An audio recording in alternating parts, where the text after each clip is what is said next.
Môžete, dievčatá. Takže my by sme vám chceli predstaviť domáci kompas. Ešte raz, prosím vás, lebo tam vzadu niekto furt musí buchotať. Že sme si pre vás pripravili domáci kompas. Potrebujeme na to misku s vodou samozrejme, korok, ihlu a magnet. Tú ihlu potrebujeme zmagnetizovať tým, že prejdeme po magnete od brúška k brúšku, od brúška k hrotu ihly.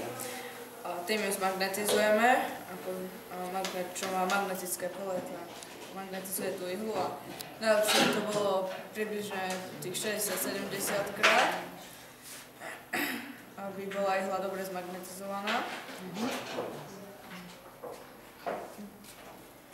Potom, keď je už ihla zmagnetizovaná, magnetizovať, treba korok položiť do vody.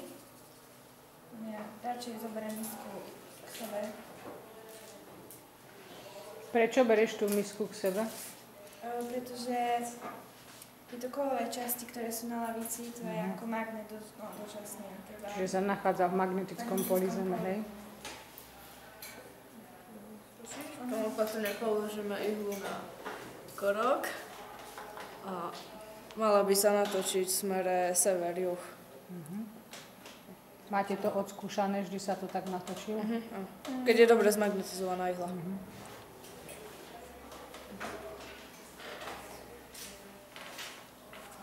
No a máte nejako tu odsledované tie svetové strany, že či dobre ukazuje? Dobre ukazuje? Áno. Áno. Kde je sever? Sever je tým smerom. Tým smerom, dobre. Je to vlastne tým, že ako Zem je v magnetickom poli. Toto magnetické pole je najsilnejšie na severe a na juhu. Vlastne a magnetický sever je na juhu ako zemepisného, geografického. Prečo máte potrebu rozprávať ostatným? Ako tieto magnetické účinky sú najsilnejšie na týchto póloch, tak vlastne tá zmagnetizovaná ihla sa vďaka tomu ako otáča. Keď dám k tomu bližšie, teraz magnet, tak sa bude otáčať za magnetom.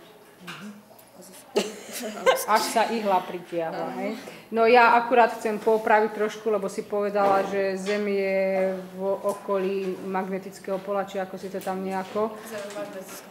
V magnetickom poli okolo Zeme sa nachádza magnetické pole, lebo Zem je veľký guľatý magnet, hej? Čiže tam nejaká tá chybička.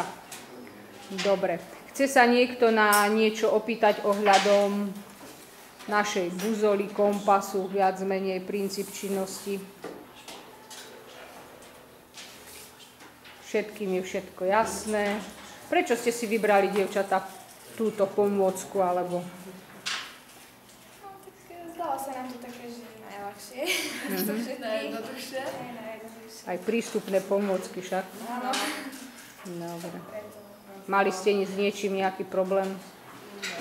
Nie. Dobre, tak ďakujem veľmi pekne.